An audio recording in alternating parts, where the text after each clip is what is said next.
This podcast episode is sponsored by Geekdom, San Antonio's entrepreneurship hotspot and co-working space. Whether you need one-time recurring office space or event space, Geekdom has it all. Use code SOCIALBUTTERFLY when signing up for a membership to receive $25 off of monthly memberships. Welcome back to Unapologetically Visible, the podcast for high-achieving Latina and women of color founders who are done being the best kept secret. I'm your host, Christina Olivarez, award-winning leadership and visibility coach, TEDx speaker, and founder and CEO of the Social Butterfly Gal and Hustle and Socialize. There is this very real tension when you are the face of your brand and your personal story is part of your leadership and your thought leadership. People trust you because they can feel the life behind your work. There is this really big connection that you're building with others, and people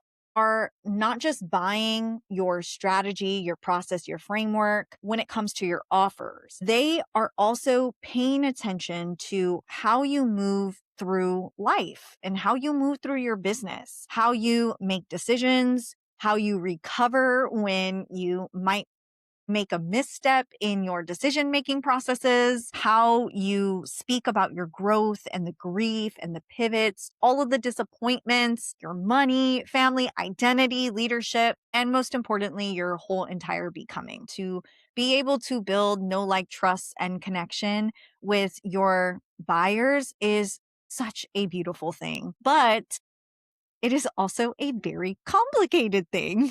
Because there are moments where you genuinely want to share everything that you are going through. You want to let people in behind the scenes of what growth actually costs. You want to be able to say this season has been hard and this pivot may have not unfolded the way I thought it was going to go.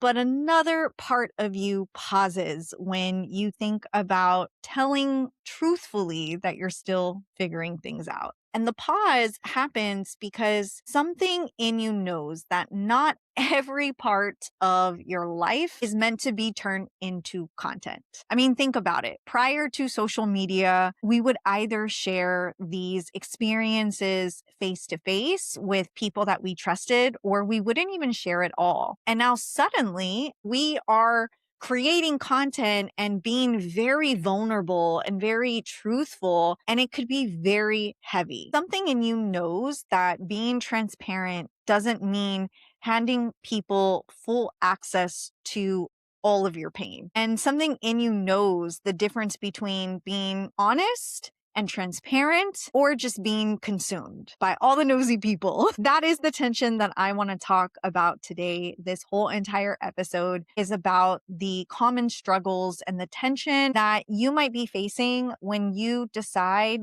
to have a public facing brand, when you are the brand and you want to be able to share your story publicly, but you also have this tension of what to share, how to share it, what gets shared, how much do you share? I've faced all of that, and that's what we're going to dive into today. We live in a time where the social media algorithms love our pain. It's no secret. There have been so many studies about the algorithms of how controversy fuels engagement and reach. And the internet is going to reward your heartbreak before it rewards your discernment. It's going to reward your breakdown before it even rewards your wisdom and your knowledge and your skills. Think about it. Any single piece of content that you've ever posted on social media, think about the story that was very private or tender or sometimes complicated. Immediately when you press post, engagements, replies. Maybe you created a video where you said something that maybe your therapist needed for you to share in therapy, or maybe it was a piece of raw honesty that you could have easily written in your journal. And once you post it and once you saw all of the comments, think about it. Views from people that may not even know you. And I've had that type of content and engagement as well. Anytime I think about sharing something so publicly, part of my journey personally or professionally, I always just think about that type of discernment that I have to make when it comes to sharing my own journey very publicly. Sometimes when you're running a business and you are the face of the brand and you put something out there super vulnerable, it can mess with your head. I'll never forget about 10 days before my 35th birthday, I decided to share a very vulnerable post. And I saw this trend that was happening with certain content creators where they were sharing specific things that they're not necessarily proud of at being the age that they are in. I kind of said, you know what?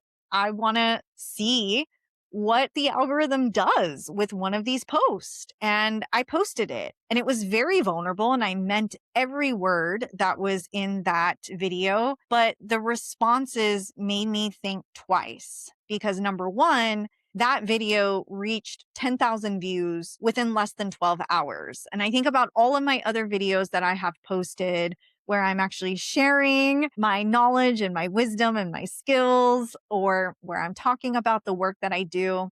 I was just really kind of studying the way people were reacting to the vulnerability that I was sharing. I had some people reach out to me asking if I was okay. I had a colleague want to go for coffee with me because she was really concerned about how I was doing. And I appreciate that. Don't get me wrong, but it kind of just opened up a little bit more curiosity for me about content and vulnerability and what we share and how we share publicly. And I do feel like when you think about sharing and you think about your nervous system, sometimes it starts creating confusion around the attention because we know that these algorithms are prioritizing anything that's a little bit controversial, that's going to have a little bit of pain and all of these things that necessarily garner attention. And so immediately when we post something, sometimes we automatically think, well, our emotional exposure is going to equal connection. Like I want to build connection with my audience. Therefore, I'm going to have to be real and raw. Now, obviously, yes, you want to build authentic connection with the people that are really there for you, that are ride or dies for your company, for your brand, for your offers. But sometimes when you are in a position where your business may feel a little quiet and you're starting to realize that the momentum is not really the same as it was, immediately your temptation around the content is going to be very loud when it comes to the vulnerability, because now we're starting to see, well, if I share a little bit more, if I get a little bit more vulnerable with my content, then maybe people are going to feel a certain way and connect with me a certain way. And then they're going to want to buy from me. And then it kind of just equals this string of confusion of what is true and what's performance and what is authentic. And I feel like we have to be very careful around that because your pain does not have to become public property just for your leadership to be trusted. Your story is very powerful. And that is what builds connection, what builds know, like, trust. That's how you build a personal brand. But you can let people into the lesson without letting them into every detail of the pain. And I think that is something that I think about the most when I am thinking about the type of storyteller that I'm becoming and that I'm discerning, because being a powerful storyteller is so important for the personal brand that you're building, but you also want to be careful with the visibility that you are trying to model. I know that my visibility is extremely powerful, but it has to be protected. And I think for me personally, I am currently navigating a very real crossroads in my life right now. You know, hitting 35 and hitting a decade in business, working on my next chapter of my life and my business, there have been very profound business shifts for me in the last year that didn't unfold the way that I thought it was going to unfold. I've completely shifted my business model, saying goodbye to a conference that I had built for over 7 years and saying goodbye to a hybrid model of coaching and the event side and just fully leaning into high proximity one-on-one coaching when I'm still trying to figure out my messaging and my positioning and building a new, entirely different community than what I had before. And I think that there's been this loss of momentum that I can feel in my body. I started off the year extremely strong, and then there was a point where it kind of shifted, and I felt very lost and very confused about what I'm doing and all of the things that I'm building. And there's just been this grief around my identity and how I was building, and the notion of I'm building a business because I want people to look at me and be very impressive and be all, high and mighty. And now I'm not in that zone anymore. The validation was killing me. And I am recognizing that I'm building very different. And there has been this just profound grief that I have been processing of letting go and shedding old skin. I've talked about this in so many of my recent podcast episodes. So if you're here and you've been hearing this, I mean, this is just really what I've been going through personally. And it's just been hard and humbling. And it's made me exhausted and tired in a way that the exhaustion comes from carrying some of the disappointment while I still have to lead. And we don't really talk about this as business owners. Some of you that are listening are, moms, empty nesters, caring for aging parents, trying to take care of all the things, wearing all the hats. There's a kind of tired that comes from just trying to make strategic decisions when your emotions are always asking for attention. And that voice inside our head gets really loud and filled with doubt. And there's a kind of tired that just comes from being a woman and a wife and a daughter, a founder, for me, a future mom, and a human being with real responsibilities outside of the brand and the persona that people see online. For me, there has been a lot of personal things that I've been going through on top of the business struggles. I've been dealing with fertility challenges, family, aging parents, caretaking concerns with my family being 250 miles away, the financial stress that has come from letting go of things, and my parents getting older and figuring out how we're going to navigate specific things. And it's taken a real big emotional toll and an emotional weight of time. These realities do not stop just because you have a business to run and clients to serve. One of the biggest challenges that I faced in this season is the discernment that comes with being an authentic storyteller, knowing I can share the lesson without putting the most sacred, vulnerable parts of my life on public display. I can acknowledge the grief that I'm feeling without making the grief a spectacle. And sometimes that has become a leadership practice for me that has been challenging one way or the other. Sometimes the most honest thing that you can do is not publish the lesson in its real time. And that's something that I've been having to discern more and more as I step into my own version of my own leadership and shifting and changing the way people have access to me. Sometimes the most honest thing you can do is admit, I am still in pain right now. I'm not ready to share this lesson or talk about it publicly or teach from the scar that I have from it. As a storyteller, my instinct is to share meaning. And as a coach, my instinct is to help someone else see themselves through what I am seeing in my own life. As a founder, my instinct is to turn my lived experience into profound thought leadership. But as a woman that's navigating all of this turmoil and these challenges and these pivots and shifts, my body is just asking for more discernment. And there is a difference. I've come to realize in the last year of my life, essentially, as I was navigating so much in my personal and professional life, that there are some things that you can turn into public content. And just because you see other people online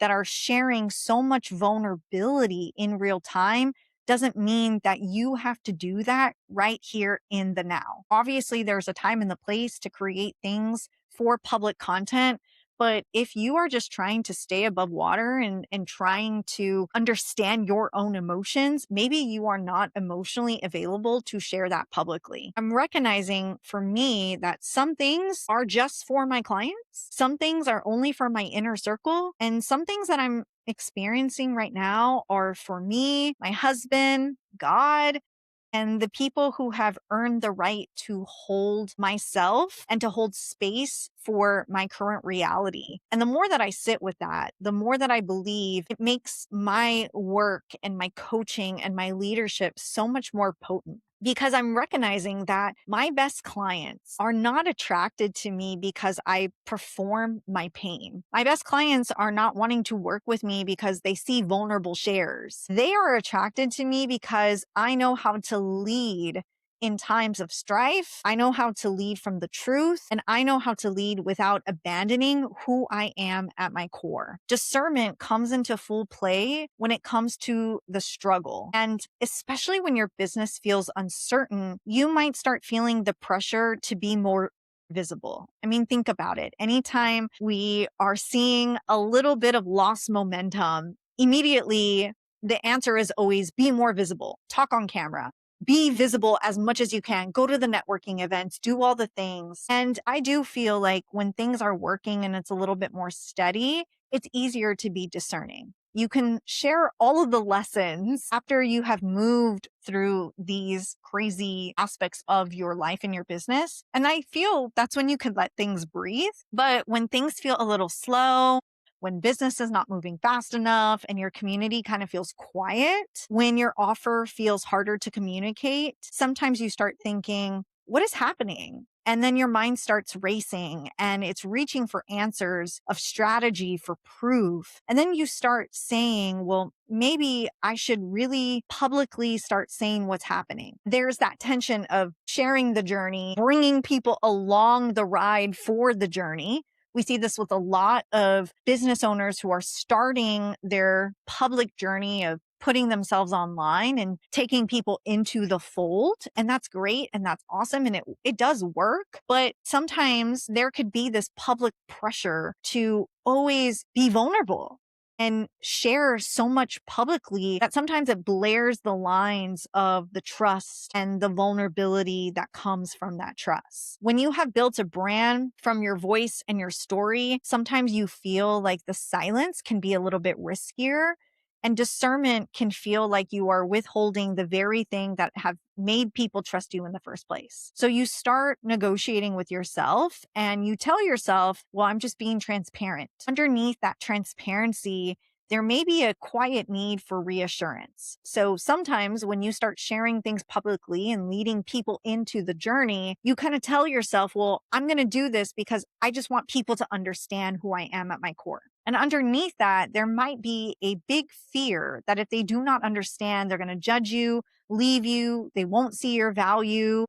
And then that's when you start telling yourself, okay, well, the content that I'm sharing is going to help somebody, which yes, maybe it will. And of course, sometimes we see that when we share things publicly, it does hit and it does resonate. But that doesn't automatically mean that now is the right time to share. Vulnerability can build trust, but it could also become a performance. For women, especially Latina and women of color founders, that really matters. Many of us have already spent so much of our lives explaining ourselves, translating ourselves, softening ourselves, making our pain understandable to people who did not always have the range to hold it. And then we get into business and the internet tells us to be authentic, to be transparent and be vulnerable. Sometimes what the internet really rewards is not our authenticity. It rewards our emotional availability. It rewards the parts of us that make people feel close without requiring them to be responsible with our own humanity. And that is where personal brand visibility can become very expensive, not just financially, but emotionally. You start feeling like people only pay attention to you and your brand when you are hurting. You start feeling like your wisdom is not enough unless it comes wrapped in a confession. And you start feeling like your audience needs a private detail in order to care about you publicly. After a while, Your body is going to start learning that the visibility is dreadful because that's all it is, being able to have access to you and your pain. If every season of growth requires you to expose something tender just for engagement, that is not a sustainable visibility strategy. If every pivot has to come with a public explanation, that is not leadership. Vulnerability that performs is not the same vulnerability that converts. Vulnerability that performs says, look at me, look at what I'm going through. While vulnerability that converts is saying, here's what I now understand, and here is why it matters for the woman that I'm here to lead. As your leadership matures, your access has to also mature as well. There was a version of me who shared differently because that was what the season that I was in. I was building and forming, experimenting, inviting people into my journey. But that version of me was not wrong. She was just doing what she knew how to with the tools and the capacity and the awareness that she had. But I'm not her anymore. And maybe that might be true for you. The version of you who built the first chapter of your brand may have needed more public processing. She may have needed to let people see the climb, and she may have built connection through openness because she was still finding her voice in real time. She got you here, but the woman that you are becoming may need to have a very different standard. Instead of asking, how much should I share? I want you to start thinking about asking yourself a very different question. What does this story need from me before anyone else gets access to it? That question slows me down in the best way possible because it puts me back in a right relationship with my own life and how I'm processing things in real time. The truth is that not every lesson is ready to be shared just because the algorithm wants it. Sometimes you're going to need some quiet time, the ability to be able to process. Some lessons need to be lived twice before they are taught publicly. And when you let the lesson mature, that's when your voice starts changing. You also cannot keep making yourself available in ways that leave you resentful, exposed, and exhausted, especially to people on the internet who do not know you from a one-to-one level. So here is the standard that I am practicing. My integrity to myself as a storyteller has to lead first before the algorithm does. Before I share something tender, I always ask myself these following questions. Number one, am I sharing this to lead, or am I sharing this so that people can think that I am a fantastic leader? Number two, what is the lesson? And what are the details that I feel comfortable in sharing? Number three, who is this piece of content for? And what do I actually want them to do with this piece of content? Am I wanting them to engage with me? Am I wanting them to DM me? Am I wanting for it to convert? Number four, can I share this journey without needing people to respond to me in a certain way? Think about pity or empathy, all of those things. Number five, can I share my journey without checking the comments like they are going to tell me whether my pain was worth revealing? And number six, can I share this story and still feel like I protected who I am at my core, my marriage, my family, my faith, my future, and my dignity? If the answer to all of these questions is yes, share it. If the answer is no, I want you to wait. Sometimes waiting is the most honest leadership move available. Your leadership is not so fragile that it disappears because you did not post the wound in real time. The right people will not require your self-abandonment to stay connected to you. The right clients do not need for you to perform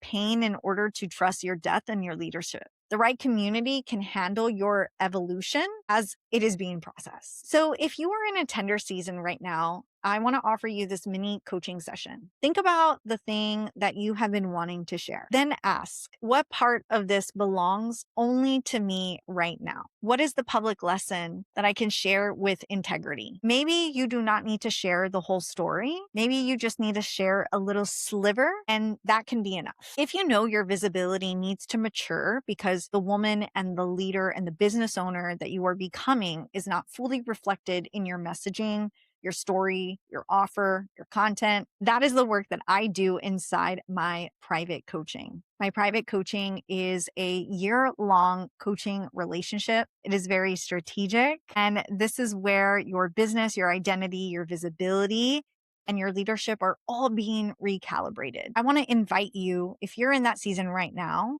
to apply for private coaching.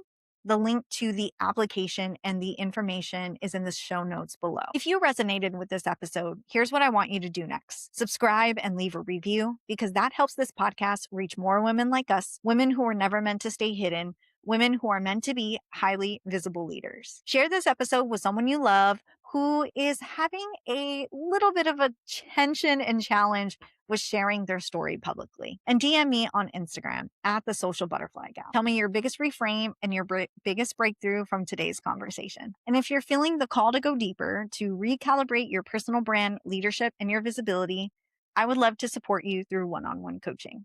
You can find the coaching information and offers in the links in the show notes below, or send me a DM with the word coaching, and I will personally walk you through what offers are in alignment with your current season and what it looks like to step into this next era with clarity, confidence, and unapologetic authority. Thank you for being here. Thank you for listening and for all of the shares and reviews. Remember this: you didn't come this far to play safe. You came here to be unapologetically visible. I'll see you next week.